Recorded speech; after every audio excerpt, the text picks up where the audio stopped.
Good afternoon, everyone. I am Adrian Earth M. Calab from V84E FSM again. And this is the last part of Chapter 6 of the Philippine National Building Codes.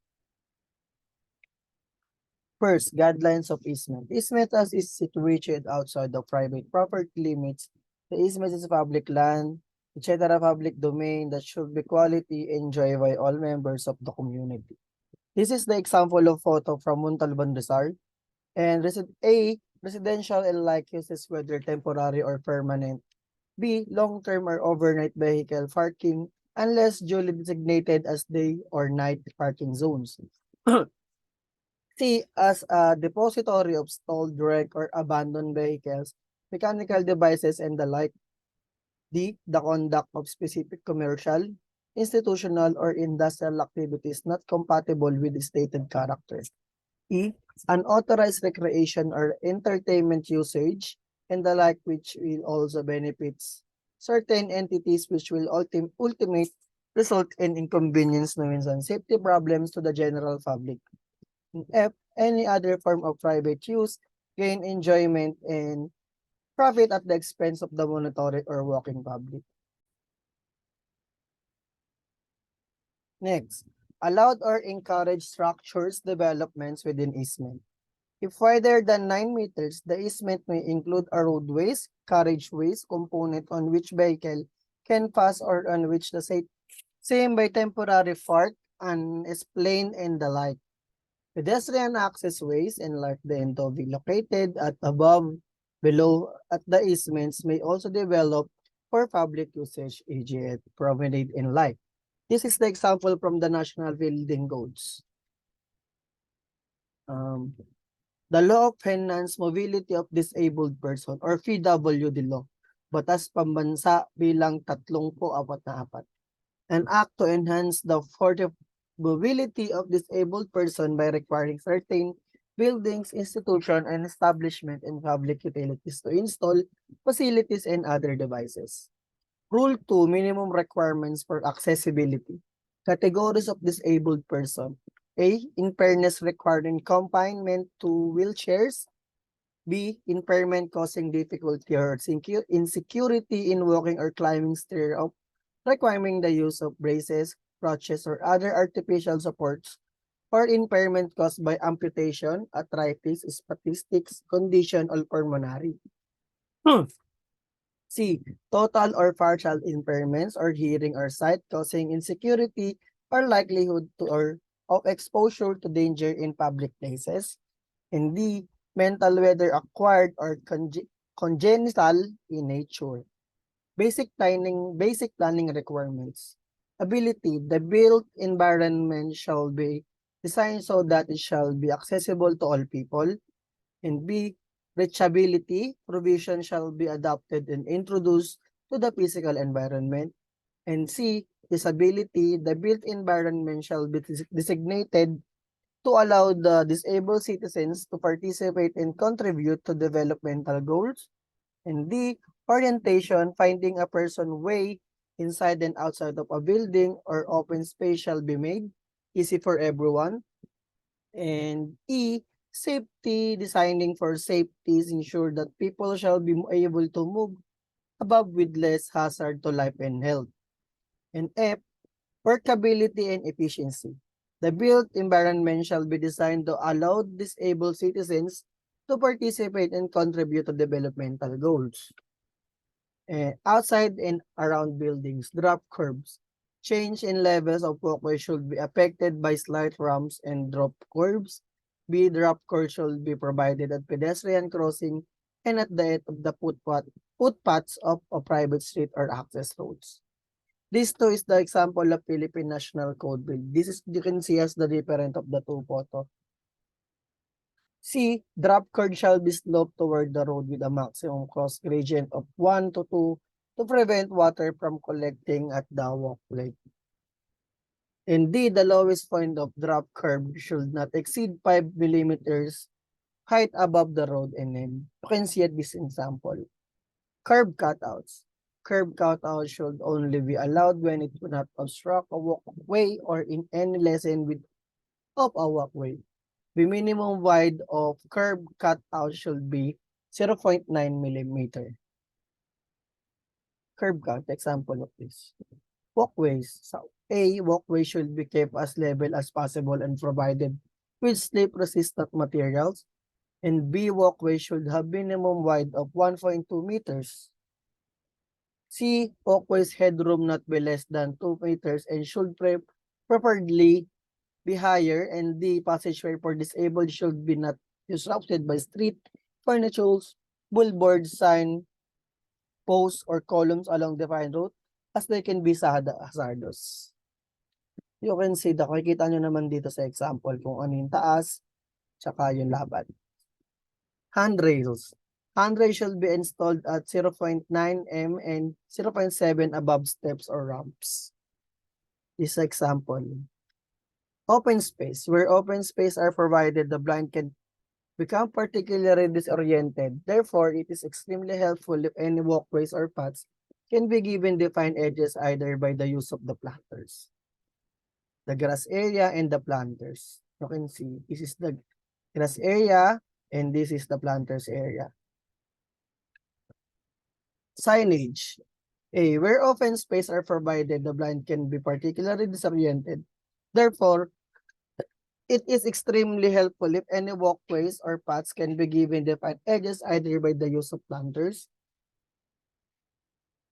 B, signs should be kept simple and easy to understand by the constructing colors and gray values to make detection and reading easy. Signs of wall center should be located at a maximum height of 1.6 meter and minimum height of 1.4 meter. Signage labeling public rooms and places should have raised symbols, letter, or numbers with a minimum height of 1 millimeter. Braille symbol should be included in signs indicating public places and safety routes. You can see the signage at the example at the bottom. Parking. Parking areas, spaces for the disabled should allow enough space for a person to transfer to a wheelchair from a vehicle. Accessible parking space should be located as close as possible to building entrances or to accessible entrance. You can see at the examples, the signage of the wheelchair or the PWD. And B, a walkway from accessible space of 1.2 meter clear wide shall be provided between the front of ends of parked cars. And C, provide drop curbs or curb cutouts to the parking level where access walkways are raised. Inside building and instruction entrance, at least one entrance to every building should be accessible from arrival and departure in case are not on the same level on the site arrival. Top zone can be provided as access to the entrance level. Ito yung mga example ng mga entrance na pwede sa mga PWD. Makikita nyo to sa mga malls, hospitals, and other buildings. Pwede rin sa mga bahay-bahay kung meron. C, entrance with vestibule shall be provided a level area with at least 1.8 meters depth and 1.5 width. Ramps change in level required a ramp except when serve a drop curb, an elevator, or other medical device. A, ramp shall have minimum clear with a 1.2 meter, and B, handrails will be provided on both sides of the ramp of 0.7 meters and 0.9 meters from the ramp level. And C, ramp shall be equipped with curbs on both sides with a minimum height of 0.10 meters. D, any ramp with a rise greater than 0.20 meter and leads down towards an area hereby vehicular traffic is possible have railing across the full width of its lower and not less than 1.5 meters from the foot of the ramp. Tignan nyo na lang yung example dito. And A, in order to aid visually impaired person to readily determine whether a washroom is for men or for women, the signage on men washroom shall be an equilateral triangle with a vertex pointed upward. And those for women shall be circle This is the note, the totally blind could touch the edges of the sign and easily determine whether it's straight or curved. Makikita nyo to sa mga public place, sa mga public utility or public toilet. Sa mga malls, laging ganyan yan, hindi pwedeng maiba.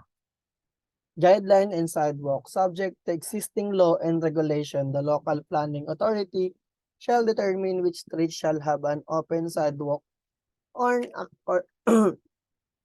covered sidewalk or combination of both. The minimum width of the sidewalk or RROW with 9 meters or shall be in 1.2 meters on each side and RW is 2.0 meters on both sides of the road. This is an example of that.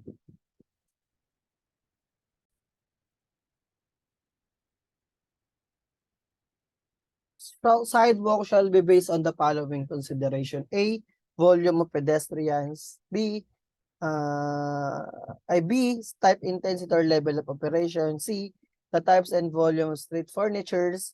D, the width of the plantings. E, the special needs for servicing utility, service lines under. And compliance with accessibility requirements of BP 344. And F is provision for computers, waiting sheds, loading and unloading area. And G is provision for vehicle crossing sideways, driveways, loading and unloading platforms allowed. And H is need for introduction of allowed uses and elements with the sidewalks area, bicycle lanes, jogging lanes, and etc. And lastly, climate, light, ventilation, safety and security, and overall maintenance of the sidewalk and all its surface area. This is the picture for photo taken at Santa Elena Marikina Sports Complex. And sidewalk shall be uniform width throughout the entire length of the street. The sidewalk with grade and finish of the dominant use occupancy along the RROW shall be generally observed. You can see naman dito na ito yung in example na explain ko na ng mga nakaraan. Pati to. And lastly, minimum width of strips or grass and shrubs is 200 mm for each side of the road. The minimum width of planting strip for trees is 300 mm for each side of the road. The sidewalk pavement shall have non-slip, superbush, and shall slope from the building line toward the curb line at the more than 1.5 inch level width with the curb. The sample photo below an ideal strips location sidewalks. Combined open and strips for sidewalks shall be provided with a planting strip of net less than 800 millimeters in which up to maximum of 1/3 of the allowed sidewalk within separating strips between the arcade portion and the open portion of the sidewalks. Sidewalk shall as much possible be leveled on the uniform grade throughout the entire length of the streets. The photos, you can see at the photo. Obstruction of sideways. Under no restriction, obstruction of any kind be allowed on sidewalks, whether open arcade, specifically refers to all forms of commercial signs and commercial structure that impede sidelines or pedestrians traffic along the sidewalk. Thank you, and I am Adrian Ercalo from VIT for AFSM. Thank you.